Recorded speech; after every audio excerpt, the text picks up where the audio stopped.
que você está querendo falar com isso, Rubem? Eu quero falar que a China, com essa história das vacinas, e se você coroar isso com a 5G, nós vamos chegar à conclusão quem é que vai derrubar o Bolsonaro.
Bom dia, boa tarde, boa noite, boa madrugada, boa qualquer hora. Essa é a conversa ao pé do rádio, naquele formato que vocês gostam, que vocês pedem. É esse formato aqui, a gente faz, não tem problema algum.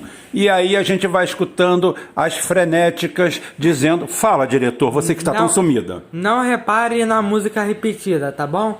Exatamente, ele falou para não reparar na música repetida, mas o tema é recorrente. Você escolheu errado, seu super-herói. Eu escolhi aleatoriamente, juro que foi sem querer.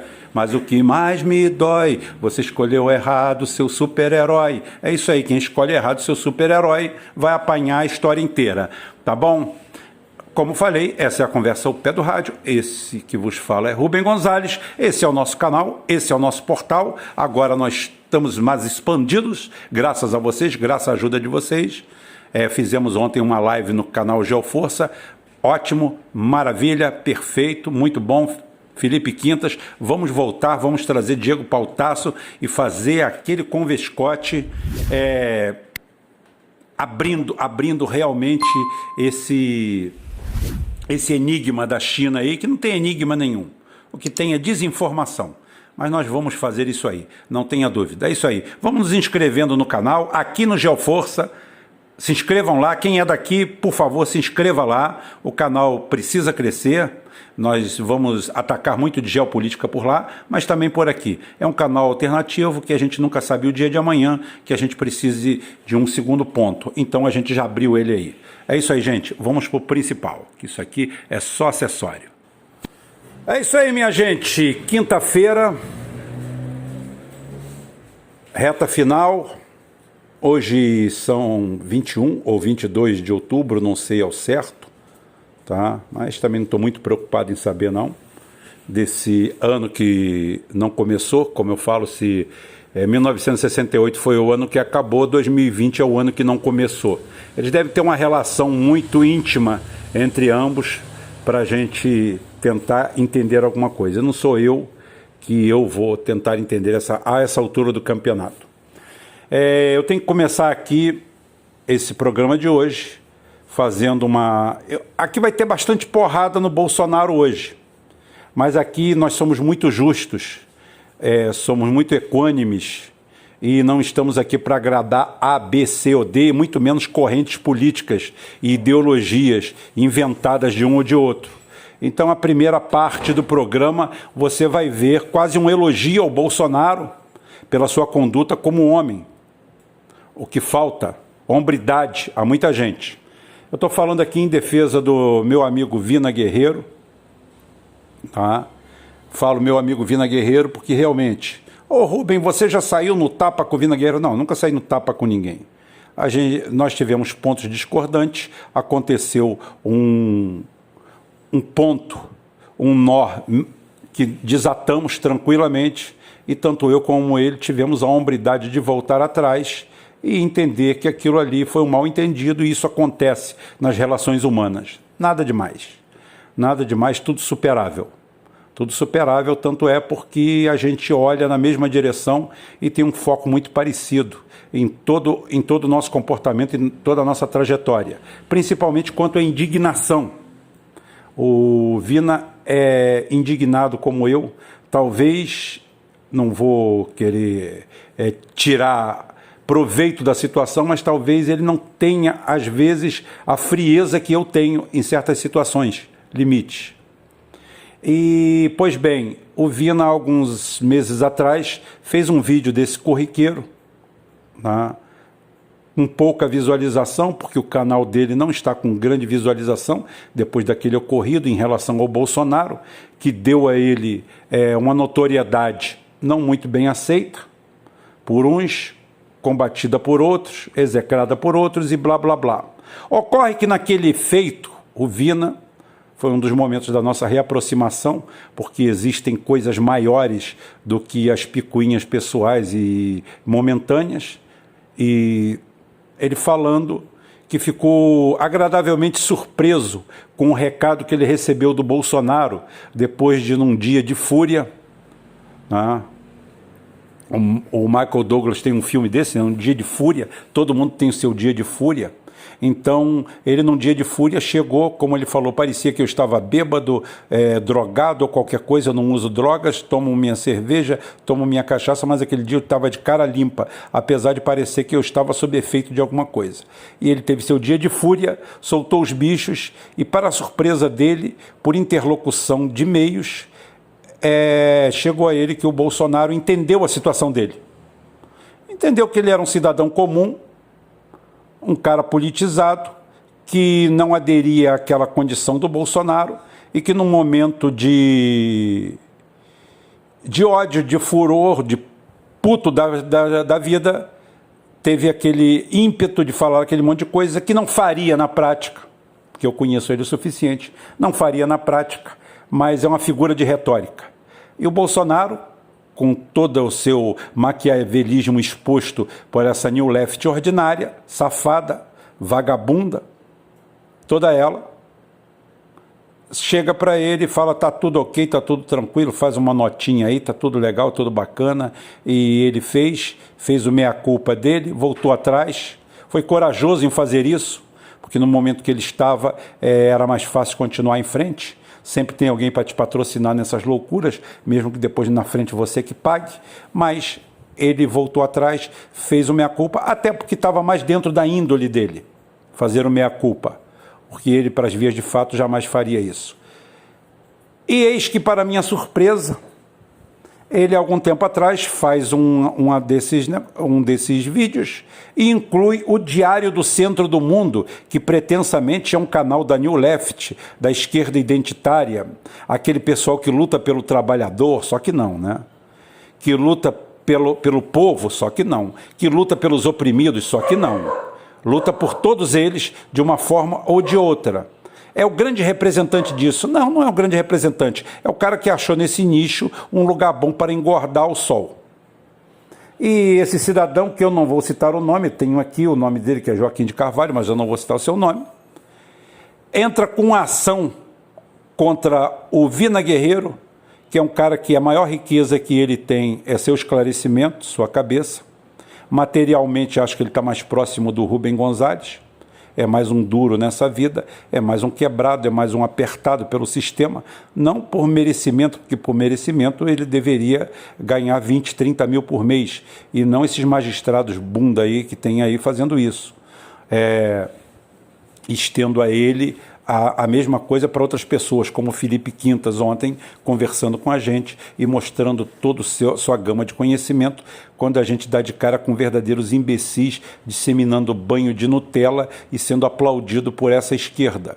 Essa mesma esquerda que hoje vai à barra dos tribunais e pede 30 mil de indenização para um cara que tem dificuldade de arrumar 30 reais. Ou seja, uma covardia, uma canalice extrema. Pode ser que eu seja a próxima vítima de um processo? Estou nem aí. Estou nem aí porque eu vou chegar na frente do magistrado, vou olhar olhos nos olhos dele, como ser humano, e vou explicar a situação que leva a gente, muitas vezes, a ter esses ímpetos, esses rompantes. E com certeza esse magistrado será um dos bons que vai entender isso. E é assim que esse pessoal fica falando que vai reformar o país, que vai reformar o mundo, chamando a todos de fascistas que não corroboram com o seu ponto de vista. E isso explica muito bem porque o Bolsonaro está onde está. Mesmo eu aqui na frente, fazendo uma crítica pesada a ele, porque cabe a mim isso. Inclusive, se ele me escutar, se ele me ouvir e girar nos próprios calcanhares e fizer um 180, ele vai ter uma grata surpresa. Então, Bolsonaro, se você me escuta, está aqui. A crítica também é construtiva. A crítica é construtiva e o foco é você. O foco é você e é o que a gente vai ver nessa segunda parte. Essa segunda parte tem tudo a ver com o meu amigo Gustavo. Ele não faz parte da minha equipe, mas a gente mantém contato estrito, um contato virtual de boa qualidade, aonde ele me passa conteúdo. Gustavo, um abraço. E a gente batendo papo sobre isso hoje, a gente se defronta com aquela posição, aí vai a crítica, totalmente surreal do Bolsonaro em relação à vacina chinesa.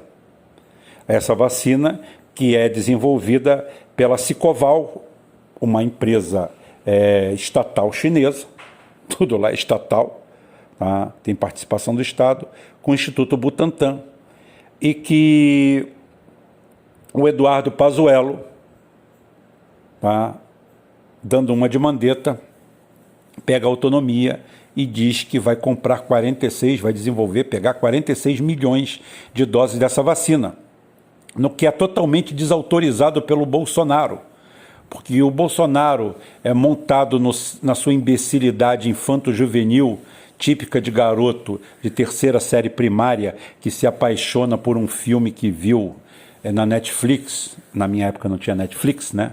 Na minha época tinha 3 canais de televisão e um pegava mal demais.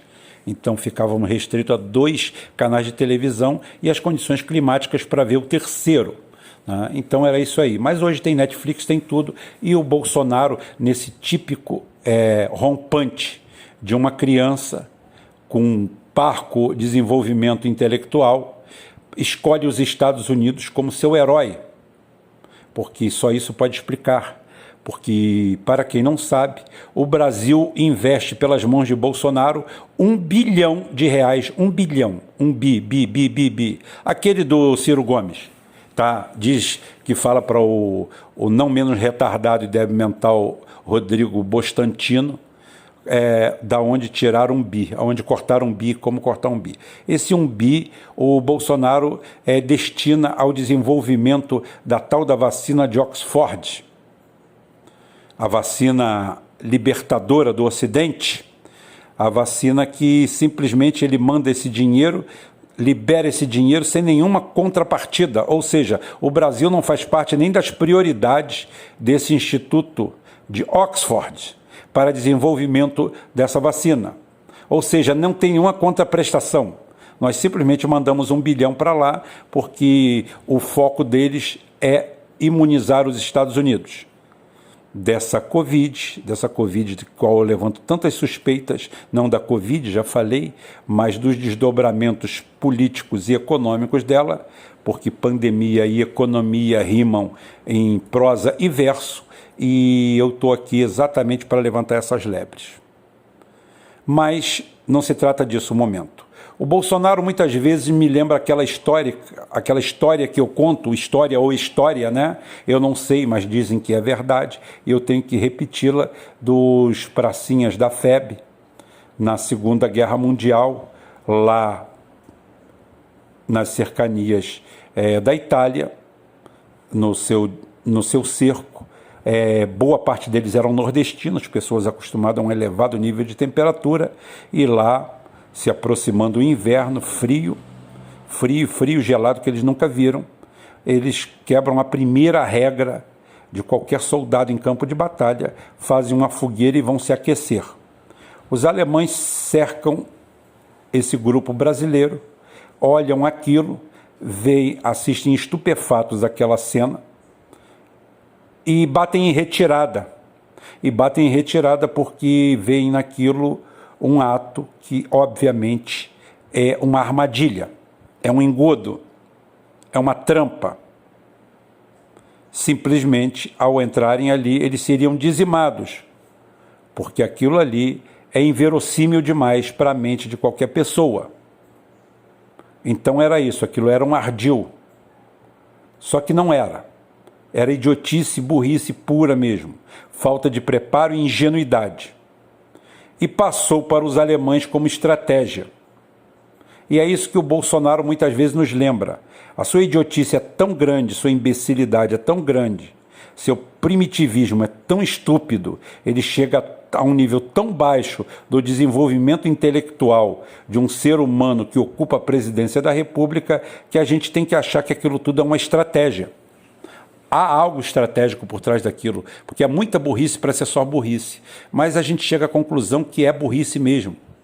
Inclusive, essa sua paixão por ser vassalo dos Estados Unidos, a um ponto que a gente só encontra na história, talvez a figura canalha de Eduardo Gomes, o cultuado, tá, e às vezes pranteado, brigadeiro Eduardo Gomes, um verdadeiro lixo da história do Brasil. Eu pretendo fazer um vídeo só dedicado a ele, para mostrar que lixo esse ser era. Ele supera tudo e a todos, ele supera o primeiro passo do golpe brasileiro com larga escala. Ele é o cara responsável pela Panair. E outra coisa, se preparem que vai vir aí um mega programa sobre a Panair, sobre a canalice que foi feita dela. Eu vou aproveitar para pisar na goela do Eduardo Gomes, de triste memória. É uma figura de triste memória.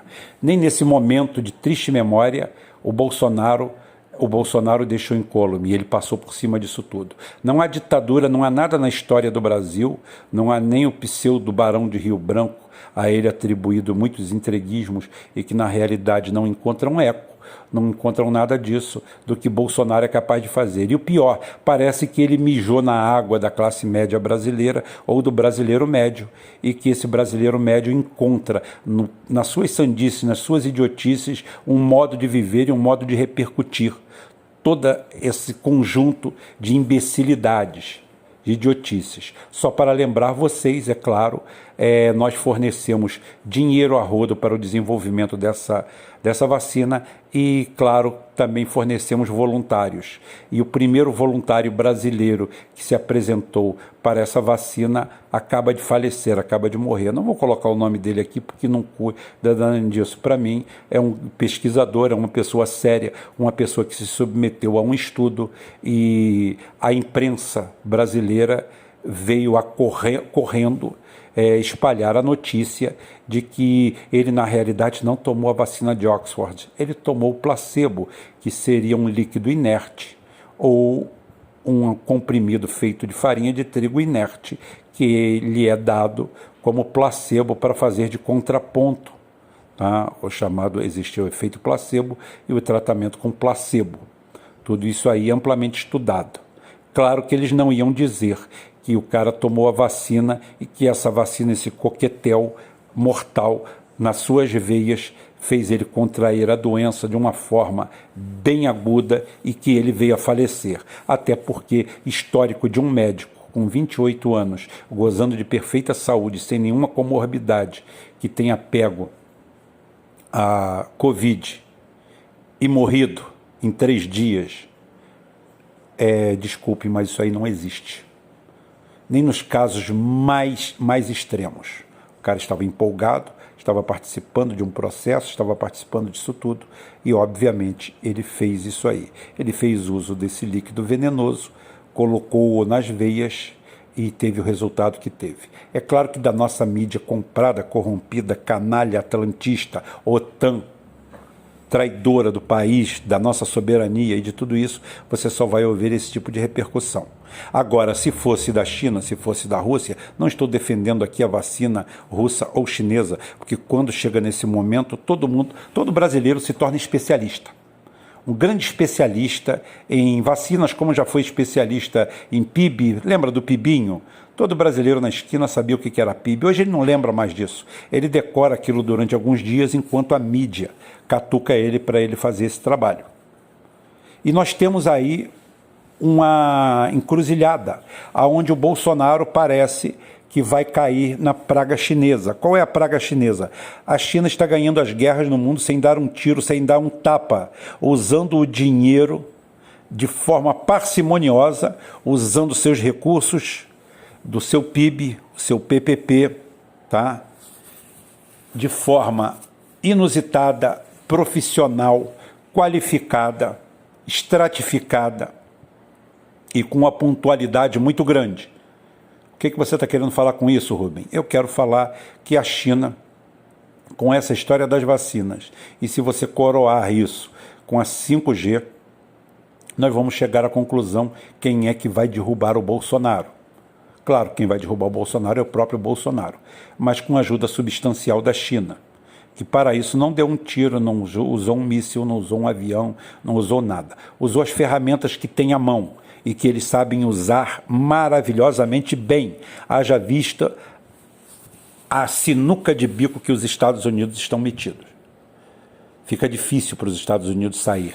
De um momento para o outro, de patrocinador passaram a patrocinados, se preocupando em cortar vendas do Brasil para eles mesmos venderem soja direto para a China. Hoje é o contrário, afinal de contas a China tem 1,5 bilhão de habitantes e tem uma classe média do tamanho dos Estados Unidos. Tirou 800 milhões de pessoas da miséria e simplesmente promete sim, nos próximos 10 anos, erradicar a pobreza. Ou seja, o povo chinês vai viver num grau de excelência nunca antes sonhado pela humanidade.